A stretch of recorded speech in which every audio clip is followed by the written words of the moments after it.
Willkommen, bienvenue, welcome once again to a more Yule-tidy version of Cladding Matters. I make no apologies for the fact that I'm trying to make the place look a bit more uplifted for the time of year. But as per usual, we have Hamish McClay on, as friend of the show, Steve Day, and we've got a special guest, Dominic Ahern, which I'm going to get Steve to properly introduce in a moment. But before we do that, let's start the show properly. Cladding Matters is a show that talks not exclusively, but primarily about the cladding disaster that has befallen many properties post-Grenfell, where people are effectively locked in to their properties. They can't sell them, they barely can insure them, and the rents and the ground rents and the extra bits of money are being pulled out of them right, left, and centre. And it's frankly a bloody disaster. Excuse me for swearing. But we are today talking about when safety takes second place to profit. And I will probably start off by resounding how many lives is too many to lose. I thought zero myself, but we're moving on. Hamish, would you care to start us off?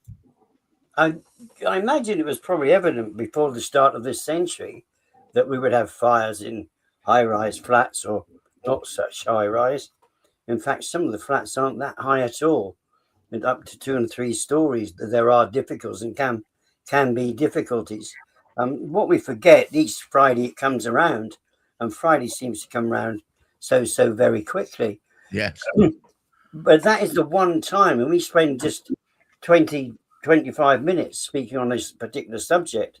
Some people have to live throughout this particular experience 7 days a week, 365 days a year, and sometimes to get thrown out of where they are living, to get put somewhere else on a temporary basis, no one telling them how long that temporary is going to be. There are costs involved. There are costs to mental health. There are costs to health generally. There are costs to lives from people who don't survive because of the challenges they're put under. And we know some even have actually taken their own lives as a consequence. But a little bit of a spotlight at the moment on the financial aspects initially, because whatever is done, if it's not done effectively, it has to be done again. And the absurdity of what we're having to go through, the traumas, the cost of having to sort of live there with all the other bits and pieces, it will need to be done again if the standards are not met. And the standards which are being shown or being accepted at this particular moment in time by everybody other than the people that live there, and in fact the people who support them, there are several people supporting people living in those particular places. The financial side of things, they're the mortgage people. They do not believe that they can afford to support people living there with mortgages. They can't provide mortgages. There are the insurance people who feel that it's a high risk, so they have to charge them higher. There's also the freeholders, not the freeholders, but sometimes the freeholders, the management companies and people of that particular nature who are actually making charges that need to be consistently increased to cover all of these particular sort of costs. So if you're going to do something, why on earth can't we do it right the first time? Because it just costs more and more. And this is unfortunately something which is going to be imposed. And it's one of the great reasons why we have Dominic sort of here this week, because he can actually give us some perspective of that. Well, first of all, I'm going to bring on Steve. Welcome back to the show, sir. Always good to see you. Now, would you please, first of all, introduce why Dominic, what he represents and why he's here? Yeah, well, Dom's a great friend in the fight, but he's been spending a lot of time looking at the macro issues around building safety and where it's gone wrong, and he's done some very thoughtful Substacks which have got a lot of attention, and his thoughts on actually what the larger objective is of the government and campaign groups and what's really going on behind the sort of ups and downs that we're always pushing on Cladding Matters. I think it's good for us to hear maybe more of a reflection on where we really are and I think he's the man for the job. Excellent. Well, Dominic, I'm going to welcome you officially to the show. Thank you very much for taking the time out of your busy day. So your reflections on the current state of affairs, can you comprise them into a summary, if you will? Yeah, well, I guess my sort of high-level view is that we're kind of being gaslighted to some extent. I think the government are imposing kind of partial remediations on people, who have bought properties in good faith that they would have been built to standard, that they would be readily mortgageable, readily insurable, and that they've imposed this whereby insurers are now questioning whether or not they want to insure these buildings at all. So I think from a macro level, we're breaking the social contract of people in terms of that sort of tradition of people work hard, they pay their taxes, they save a deposit, they get a mortgage, and this is meant to be something that gives them safety and security, something in the basic need in Maslow's hierarchy of needs. So and we're turning it into a gamble, really. We're allowing industry to game the system, to cover things up, to decide what they think is acceptable in terms of fixes, but not making sure that all of the stakeholders are happy with it. So I view it as kind of, we've got this housing out there that is counterfeit housing. It's not what people bought. It's not worth what people have taken out huge loans to. And that is causing huge stress, like productivity issues. People are having to effectively become lawyers and detectives in their free time, so they can't focus on themselves and their work and their careers. Arguably, this is hitting one of the most productive stratas of society. People who have been inspired to save up for a deposit and get on the housing ladder and sort of throw themselves into society as productive people. And I think the reason I started writing the Substack was I found that there weren't people really writing about it in this way. It feels that much of what you see in the media of reporters, they're reporting on what the government narrative is, rather than reporting on what's actually there. So the government say, well, the developers, they aren't fixing these buildings fast enough. We need to speed this up. Right. But the people I speak to are like, well, we don't want it sped up if it's not done properly. And if we end up with buildings with ridiculously high insurance at the end that we can't sell. So, but none of the narrative in the media is about actually, well, let's actually tackle what the root problems are. The root problems are the government is pushing through guidance that undermines legislation that's already there, undermines people's expectations, and you can't get agreement and alignment. And effectively, Dominic, let me be a bit mischievous, because I do this every so often. We're only trying to provoke a response. Be as blunt and as robust as you can. Surely, if we make it really hard for house builders to build things because they've got to keep up to these draconian standards, that means that we're going to be creating even more delays before we get that building stock we're so desperate for. Yeah, well, I mean, I guess there's I would say if the standards are unnecessary, I think that's a separate issue. I think we're working off the assumption that the standards are there for a reason, and that everyone has bought into the fact that the standards are there for a reason. But yeah, I agree. Like, if there are draconian standards, then scrap them. But the problem that the insurers have is that they say that the measures being taken aren't stopping fires spreading. So it kind of really, well, what is it doing? Does it mean that people have enough time to get out? How many people have enough time to get out? Yeah, right. It's all of those kind of questions. But ultimately, I think the standards aren't what the insurers would expect, aren't what we would expect. But yes, if they go beyond whatever needs to be done in terms of keeping a fire, compartmentalizing the fire and stopping it spreading, right, then anything more than that, I agree, probably would be draconian. But I think we're talking about the bare minimum at the moment. Steve, welcome back, and I'm glad to have you here. So, I mean, I was just playing before. Of course, we are dealing with a crisis where the very standards that are being supposedly meted out are below what would normally, under normal conditions, considered the bare minimum. Well, I mean, we've had some shocking discoveries this week. So I managed to find out. So this PAS 9980 standard, it's the watered down remediation standard, which is currently being watered down further and is due to be completed in early 2026. That's one of two routes to getting a remediation. There's a better way, but you've got to go via the courts via a remediation order. Right. Building Safety Act remediation, which is a much stricter standard. And for us at Royal Artillery Keys, the legal advice is that we would actually have our panels removed, that they want to keep on under the watered down standard. But shocking, next year, as soon as that standard becomes live, the government will legislate to stop all other routes of remediation other than PAS, which is absolutely shocking.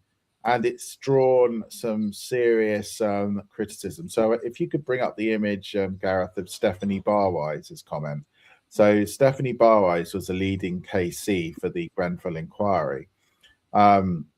And she represented the victims of the Grenfell. And she says this becoming law, that's what she's referring to, is bad news. PAS 9980 is not based on compliance with regulations. Rather, it's a very crude form of wholly non-scientific risk assessment. I appreciate the drive to start work sooner by avoiding expensive disputes, but building owners are entitled to a compliant scheme. Building something bad and dangerous just to get on with it is never a good idea. Now, that is from a leading KC condemning PAS. Let's find out what the insurers think. So if you can bring up the ABI now, Gareth.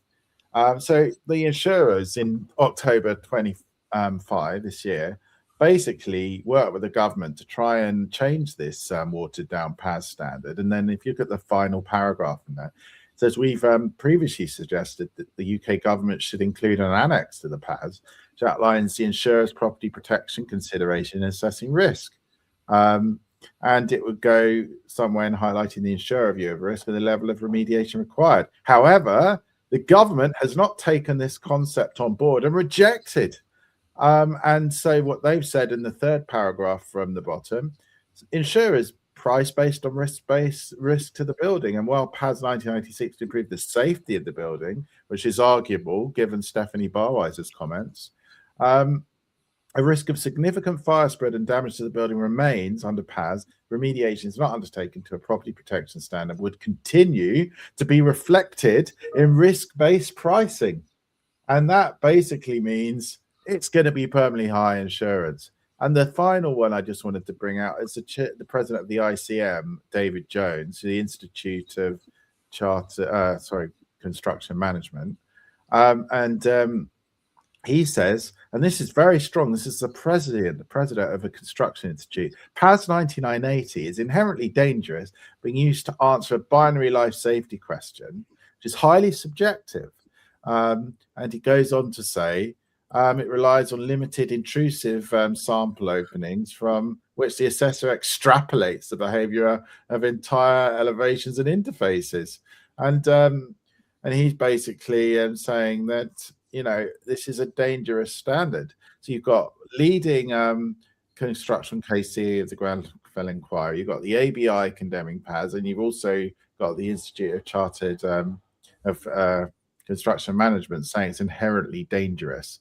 Is David saying here effectively that it's little more than sticking your wet finger in the air and you're trying to work out where the wind direction is? Well, I mean, this is we'll go back to Don, but basically, I believe the approach is to limit the liability to the construction industry as a result of the Grenfell fire, and because the Labour government are wanting to push 1.5 million homes, they're going to force this standard upon us in law in early 26. Right. So we can't get another type of remediation. And that is appalling. And it was so appalling that Gideon Amos, the housing spokesman for the Lib Dems, came and visited my flat within 8 hours of me telling it, coming all the way from Taunton expose this, and we've done some video with him, and you'll see that in due course, because it's very serious. And you'll also see this PAS being exposed in the media very shortly as well. It's going to be on the national news. So this is a great injustice and a total anathema to the victims of Grenfell to have the government's response to water down the remediation standard. Hamish, this appears to be like two fingers up at the victims of Grenfell, frankly. Well, it's two fingers up to anybody who lives within these styles and types of residences. What happened in Hong Kong was a reflection of what is going on in the UK. There was so many more lives lost there. We do have, as we well know, we've had contact with Australia, where they've lost lives in Australia. They've tried seriously to do things about it in Australia. They're working hard to achieve something, but it's constantly under discussion. Whereas in this particular sort of country, what we seem to be able to doing, and I'm sure this is where, if we had just had a comment from Dom there, it is a cost that needs to be made to actually improve these buildings, but we do need to improve the safety of the buildings. And that cost does need to come from somewhere. Right. So it seems to me, Steve, that one of the tenets of the push you're saying is almost the assumption that the homeowner, the householder, should somehow have the bill laid at their feet, which seems wholly wrong. Surely, if it wasn't built to the correct standards back in the day, and it isn't built to the correct standards right now, surely remediation should be paid for by the builder. Well, that's the idea of what we've been doing for the last 5 years with the Earl of Lytton scheme. It's the idea is consumer protection for all defects and for all time. Not timing out after 5 years. And we basically have an opportunity in the remediation bill, which we'll be using. We also will be viciously and robustly challenging this PAS 9980 law, which is going to be pushed into Parliament early next year.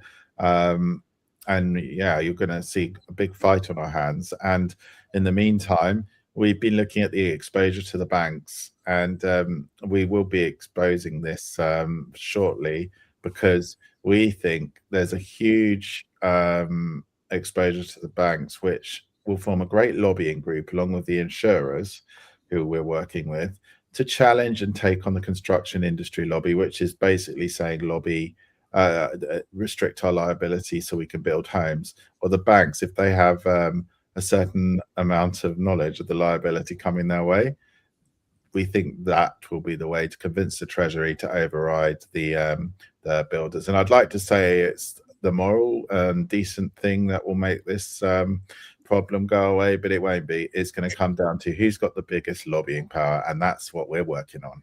So what you're saying is, Stephen, before I want to say anything, I want to thank all those new viewers on YouTube. I see them popping on and off, and also those on X. Thank you for taking the time out of your busy day to listen to this stream. We talk about cladding and related issues every week, and the disaster that is. But Steve, what you're effectively saying is only by removing money from their pocket will they take any notice. The moral side of it doesn't seem to be moving the needle at all. Well, we have a situation where we are basically being gaslit by everyone in the situation. The government are saying there's no insurance problem. We're going to strong arm the insurers to accept lower premiums. The ABI told me that would never happen because we had. Of course, it wouldn't. And the next thing is that buildings below 11 meters are safe, and you don't need to cover them. Well, we see Richmond House, where that was literally an inferno, and that was below 11 meters. There's questions about building regulation compliance. You've seen the defect rates, 77% for Taylor Wimpey, going down to 35% for Barrett. The level of defects and the compliance with the law, is shocking. And all the government's trying to do is limit the liability to an industry that frankly shouldn't be protected at all and should be made to pay in full. and they've got lots of money. They've got a huge book of work. So they've got huge prospects to make more money. They've got protections through Help to Buy with public funding to help people buy their products.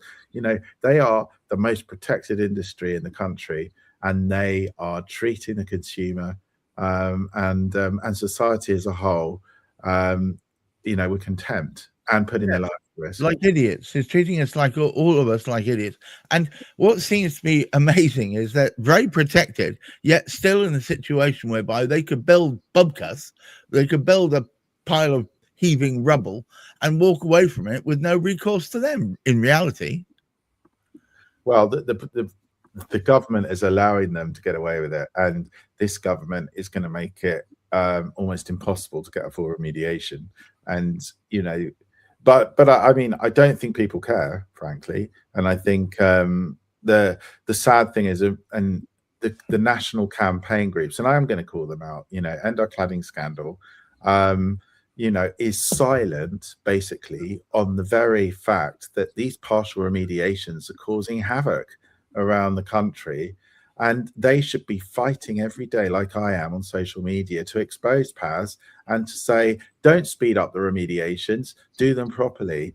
And all they're doing, and me and Dom's caught them out on it, you know, a couple of weeks ago, they just put out a tweet lamenting the fact that the substandard, partial, dangerous, permanently high insurance, substandard remediations aren't being done fast enough. Well, we don't want them to be done any faster until they're done properly, because every one that's done means those leaseholders are liable for the remaining work. I mean, Dom, what do you think about all of this messaging from these groups? I think it's dangerous. I can understand why it's happened, because I guess it's like once you're close to government, then they're setting the tone of what's being spoken about. But I think it's that problem that they've become, and I think even kind of some of the bits of the media as well. Yeah, they want to get the interview with Andy Rowe, who's come in as the chair of the building safety regulator. They want to meet Steve Reed in the baseball caps. It's kind of like that's for them that's the that's feels like they're doing something, but they're just reacting to the narrative that the government's presenting to them rather than seeing through the reality of what's there. I mean, I just want to go back to David Jones's comment. He was talking about how you sort of limited intrusive surveys and how actually that could lead to sort of very different fire spread in real life. We've got a situation on our building where the fire engineer has assumed that a combustible material had been installed in accordance with its BBA certificate, but the developer, who's a large national house builder on the responsible actor scheme, have admitted to me, confirmed in writing, that they didn't comply with that. And I'm saying, well, look, if you didn't comply with that, how do you know it's safe to leave it in? And not even MHCLG, not even the building safety regulator, they're just closing the book on it and saying, well, we followed process, therefore the process is done. But no one's looking and going, okay, well, the process doesn't work because if you haven't done enough work to establish the correct assumptions and base this on evidence, and this is where I think the whole calling it a kind of, or underpinning everything with a risk-based approach just opens it up to manipulation, and Vistry approving that in my case by actually they should be revisiting our risk assessment and saying, well, actually that's not correct. You've assumed it's has this kind of behavior, but it doesn't because we didn't install it correctly, right? Or we didn't. Yeah. So that's and I think that's a big deal. But no one, this isn't a big enough deal to disrupt the narrative of wanting to speed everything up. Not a big enough deal. Yeah. Hamish, would you care to take us home, please, sir? Well, I think when we go back, bearing in mind it was only just over 20 years ago where Royal Artillery Quays was built. I don't know how long ago where you live was actually sort of built, Dom, but we go back to Royal Artillery Quays, and Royal Artillery Quays was sort of built in the early noughties. And at that particular time, somebody who was allegedly or supposedly, I suppose is a better way of putting it, was actually looking into the quality of build We have building control. They are meant to be a body who should be looking after. And they construed that it was perfectly safe.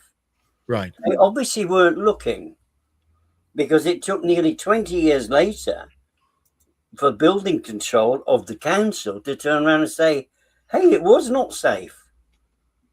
And yet the council turned around and said, oh, hang on. We are councillors. We know better. So we're back to this institutionalized response to the thing. No way qualified to make a decision one way or the other, turns around and said, as far as we're concerned, it's safe.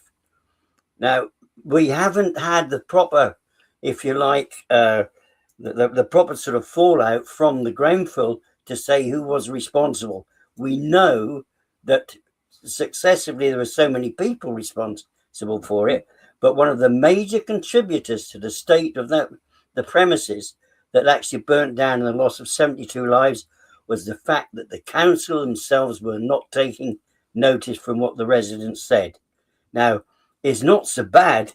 They perhaps did it without knowledge. But this council currently, where Steve lives, Royal Artillery Quays, where they happen to be, they have purposely said this place, as far as they are concerned, is safe. Now, surely they must be hanging themselves, because they are the ones that should be responsible for the full remediation if they're maintaining it safe.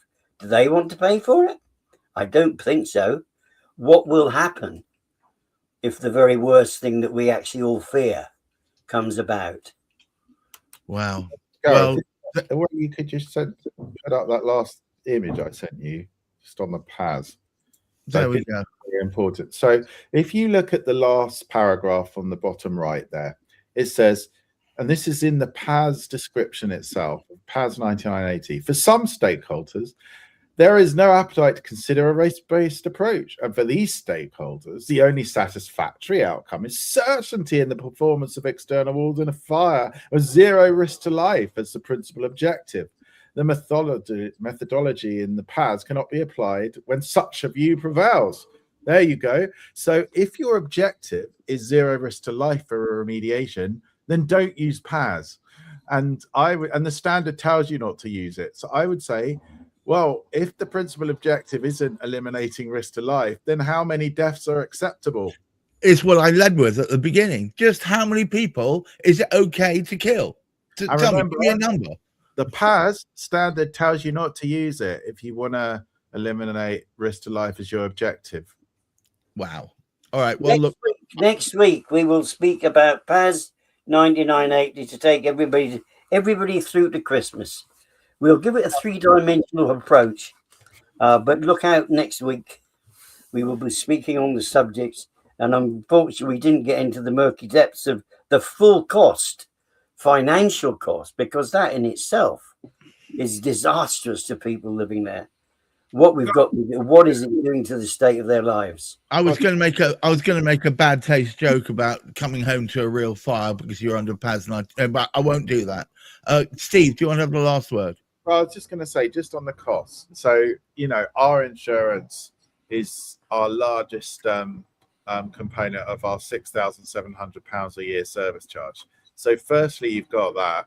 Secondly, you've got costs of all the surveys, the building safety charge, because our building is above 18 meters.